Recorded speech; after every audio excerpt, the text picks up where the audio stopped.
James Dean is famous for playing the lead role in the movie Rebel Without a Cause. And he lived the life of a rebel off camera as well as on. Finding no meaning, no purpose to life, he played the daredevil who used to create challenges, like driving the car over the edge of the cliff, and the last one to jump out wins.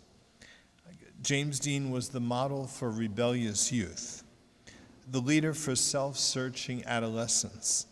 The characters he played laid the blueprint for generations who lived without a purpose in life. In September 1955, having received a speeding ticket 2 hours earlier, James Dean was on his way to the car races in Salinas, California, when his Porsche slammed head-on into a college student's Ford sedan.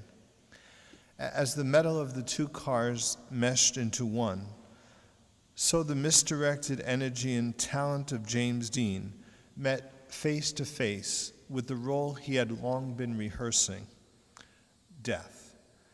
At 24, his brilliant career ahead of him, Dean was too young to die.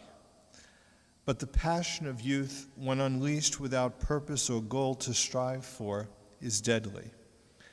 Well, since the 50s, some things have changed, but others have not.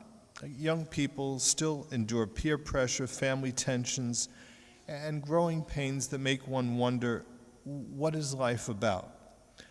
What do we live for?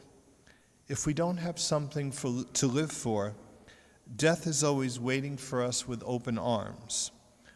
What do we stand for? If we don't stand for something, we'll fall for anything. When we lose sight of the purpose of life, we are like ships lost at sea. Rebellion is not so much the product of malicious intent as it's the result of nothing else to do. And our Lord recognized those struggles we face and the futility of living without a purpose in life.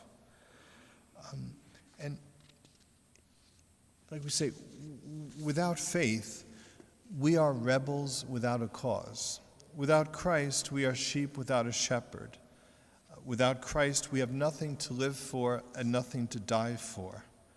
And so Christ became our shepherd, to shepherd us to eternal life. His staff is truth. As the gospel says, my sheep hear my voice. His voice speaks truth. Truth is our anchor. It prevents us from getting lost in a sea of opinions. Without the truth, like we say, we're ships lost at sea. We're just tumbleweeds blowing in the wind. But with Christ, we have purpose, direction, a goal. Francis Thompson actually described God as the hound of heaven, the relentless pursuer. You can think of the Good Shepherd. This is Good Shepherd Sunday. God is a relentless pursuer. Like many times literature narrates man's pursuit of God, but Francis Thompson narrates God's pursuit of man. The many ways we seek to avoid the confrontation. Like you say, escapism is nothing new. Even in the Garden of Eden, Adam and Eve hid themselves from the relentless pursuer. They tried to hide from the hound of heaven.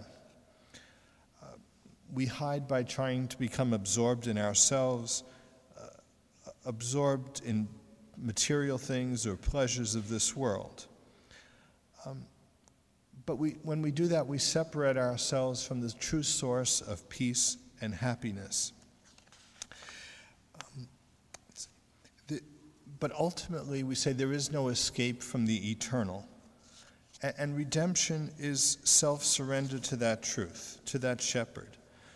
I am the good shepherd, I know my sheep, that is, I love my sheep, and my sheep know me. They not only know me, but they follow me. They obey that truth. They hear my voice and they follow it. My sheep My sheep hear my voice. St. Augustine says that we can taste the truth. Okay? We can taste the truth. And if we hear that voice of the shepherd, we don't fall for the opinions and lies that the world preaches to us. Like we say, the church is the shepherd, is shepherding us for 2,000 years, the voice of truth in the world. Maybe just some points about sheep. Sheep recognize the voice of their shepherd, and they won't respond to other voices that are not their shepherd. Just as the Christian will not respond to a false gospel. Like they say at night, sheep are brought into a holding area known as a fold, and several shepherds would use the same fold. There may be 3 or 4 herds of sheep in that same fold. And that's where the sheep are kept and guarded. But the next morning, each shepherd will come to the gate of the fold. He will step outside the gate and call his sheep. By this time, the sheep have mingled with all the other sheep. But each shepherd's sheep responds to the voice of his shepherd. When the shepherd calls, his sheep come forward, and they will not respond to any of the other shepherds when they call. Okay? Like we say, sheep recognize the voice of their shepherds, and Jesus says, my sheep hear my voice. He gives us ears to respond to his truth, to distinguish his voice from the false voices of the world. Pope Benedict XVI says, a mature faith does not follow the waves of fashion and the latest novelties. Okay?